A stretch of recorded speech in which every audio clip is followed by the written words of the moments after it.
Assalamualaikum warahmatullahi wabarakatuh. Bertemu lagi di channel Fatur Edukasi. Pada kali ini kita akan melanjutkan pembelajaran tema yang ke-6, subtema yang kedua, berkaitan dengan perpindahan panas secara konveksi. Jangan lupa sebelum belajar silahkan berdoa terlebih dahulu dan siapkan alat tulis kalian agar nanti apa yang disampaikan dapat kalian pelajari kembali. Sebelumnya, kita sudah membahas bersama-sama berkaitan dengan cara perpindahan panas, yaitu dibagi menjadi 3, yaitu konduksi, konveksi, dan radiasi. Dimana pada pembelajaran sebelumnya kita sudah membahas tentang konduksi, yaitu perpindahan panas dengan menggunakan zat perantara, yaitu zat perantara padat. Nah, sedangkan pada materi kali ini kita akan mengupas kembali berkaitan dengan perpindahan panas yang terjadi dengan cara konveksi. Oke, langsung saja kita mulai pembelajarannya.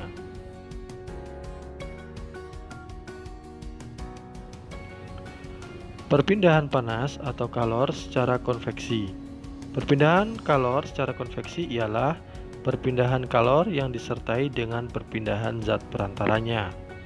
Umumnya, peristiwa perpindahan kalor secara konveksi terjadi pada zat cair dan gas.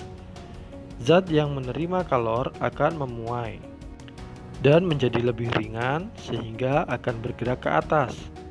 Suatu zat yang lebih ringan tersebut pindah ke atas, sedangkan molekul zat yang ada di atasnya akan menggantikannya atau berpindah ke bagian bawah.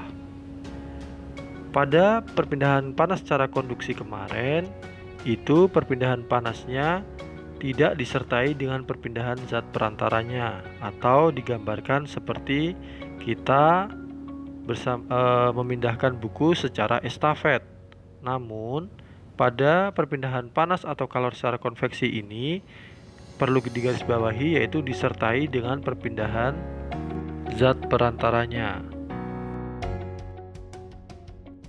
Dalam kehidupan kita sehari-hari, kita sering merebus air. Nah, ternyata dalam proses merebus air ini ada terjadi perpindahan panas atau kalor secara konveksi. Mungkin kita tidak mengamati karena kita belum tahu berkaitan dengan perpindahan panas yang ada.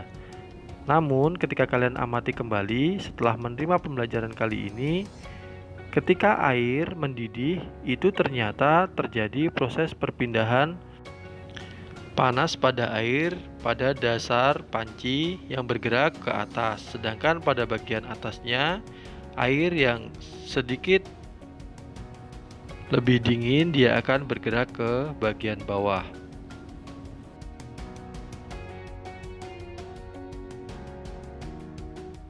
Air yang letaknya dekat dengan api akan mendapatkan panas sehingga air menjadi lebih ringan. Akhirnya, air akan bergerak ke atas dan digantikan oleh air yang berada di atasnya. Demikian seterusnya.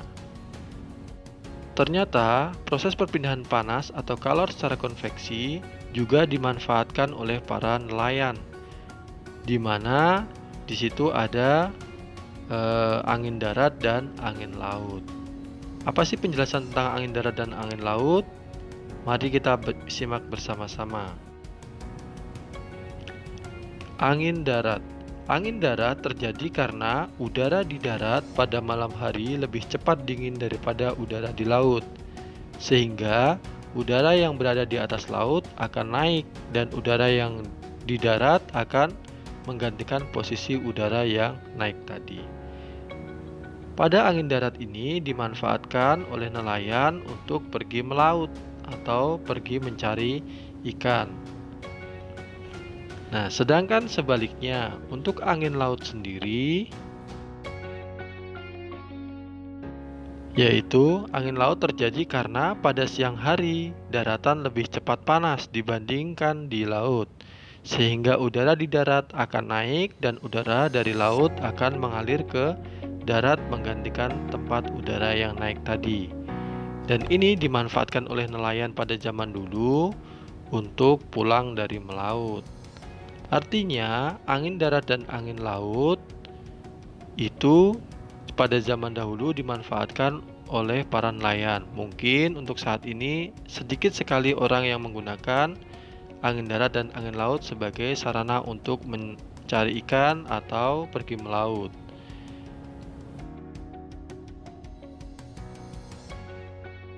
Dengan teknologi yang sudah semakin berkembang, nelayan saat ini menggunakan mesin atau alat bantu yang lainnya. Pemanfaatan lain berkaitan dengan pengetahuan tentang konveksi tadi, ternyata di rumah kita juga ada sebagai contoh ventilasi atau jendela, di mana dimanfaatkan untuk mengeluarkan udara yang panas dan memasukkan kembali ke dalam rumah kita atau ruangan kita udara yang lebih dingin.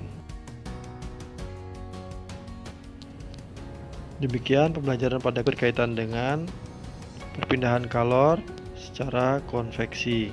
Jangan lupa silahkan kalian putar ulang jika ada yang belum dimengerti, atau silahkan bertanya di grup berkaitan dengan pembelajaran pada kali ini. Bapak akhiri, Assalamualaikum warahmatullahi taala wabarakatuh. Selamat belajar.